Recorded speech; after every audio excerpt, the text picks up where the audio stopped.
Hi అండి, అందరికీ నమస్కారం. అందరూ ఎలా ఉన్నారు? బాగున్నారా? ఈరోజైతే నేను శనివారం కదా, పూజ ఎలా చేసుకున్నాను. వెంకటేశ్వర స్వామికి పిండి దీపం అంటే చాలా ఇష్టం కదా. పిండి దీపం చేసుకుని పూజ చేసుకున్నాను. ఇంకా తులసమ్మకు కూడా దండం పెట్టుకున్నాను.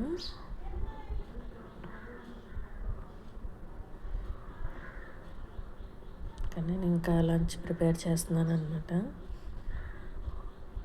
రైస్ కడిగి పెట్టుకుంటున్నాను.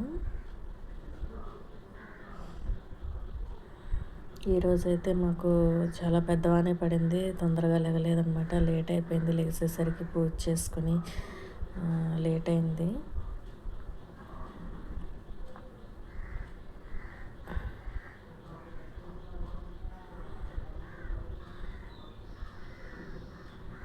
ఇంకే తెల్లారిపోయింది కూడా. బయట చూసారా ఎంత బాగుందో.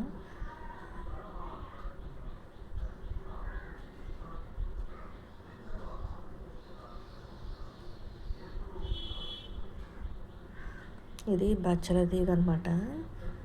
ఈ బచ్చల తీగ ఇంట్లో ఉంటే చాలా మంచిదండి. ఇక్కడ నేను చెంచల కూర వండుతున్నాను. పసుపు ఉప్పు వేసుకుని శుభ్రంగా కడుక్కోవాలి. చెంచల కూర అంటే మీలో ఎంతమందికి తెలుసు నాకు కామెంట్ చేయండి.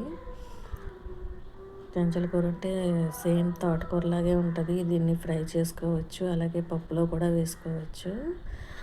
ఇందులో కూడా హెల్త్ బెనిఫిట్స్ చాలా ఉంటాయండి. కళ్ళకైతే చాలా మంచిది. ఇప్పుడు మనం కుక్కర్ పెట్టుకుని 2 గ్లాసులు కందిపప్పు వేసుకొని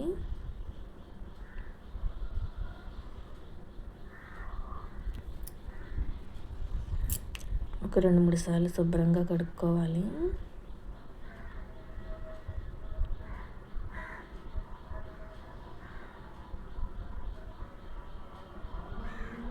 మన డైట్లో డైలీ ఆకుకూర ఉండేలా చూసుకోవాలి. ఒకవేళ డైలీ కాకపోయినా సరే వారానికి 2-3 సార్లు అయినా తీసుకోండి, చాలా మంచిది.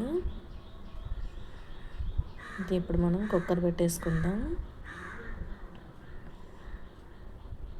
ఇంకా నాకు రైస్ ఉడికిపోయింది, వాష్ చేసుకుంటాను.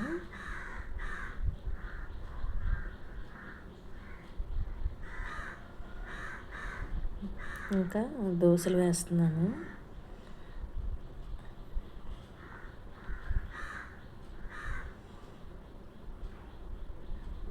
ఇక నేను దోశల్లోకి బెల్లం పానకం రెడీ చేశాను అనమాట. బెల్లం పానకం వేస్తున్నాను. ఇది నేను ముందుగానే ప్రిపేర్ చేసుకున్నాను. స్కూల్కి పిల్లలకి లేట్ అయిపోద్దని చెప్పి ముందే రెడీ చేసుకున్నాను. బెల్లం పానకం వేసి పెడుతున్నాను. ఈరోజు బాబు స్కూల్లో రెడ్ డే అంట. రెడ్ డ్రెస్ వేసుకుని రమ్మన్నారు. అందుకే మా వాడిది ఎక్కడదో ఉన్న డ్రెస్ కూడా తీసేసుకున్నాడు. ఇప్పుడు పప్పు ఉడికిపోయింది, ఆకుకూర వేసేద్దాం.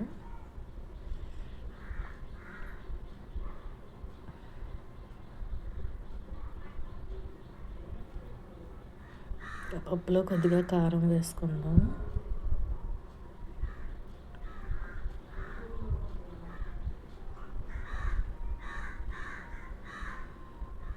ఒకసారి మొత్తం అంతా కలిసేలాగా ఒకసారి తిప్పుకొని ఉడకనివ్వాలి.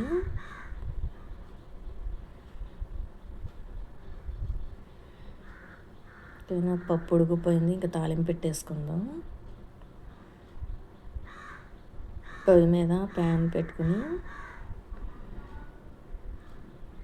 కొద్దిగా ఆవాలు,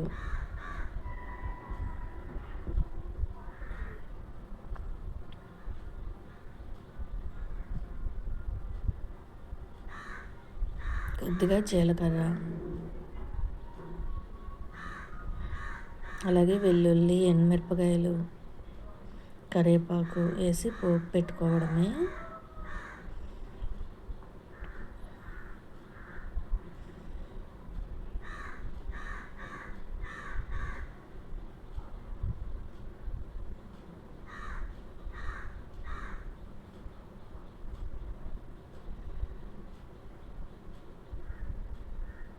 ఇప్పుడు ఇంకా మా బాబుకి బాక్స్ పెడుతున్నాను. రైస్,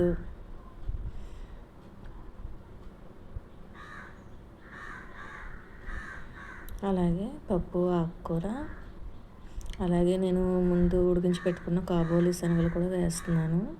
ఈ వీడియో మీకు నచ్చితే లైక్ చేసి, షేర్ చేసి, సబ్స్క్రైబ్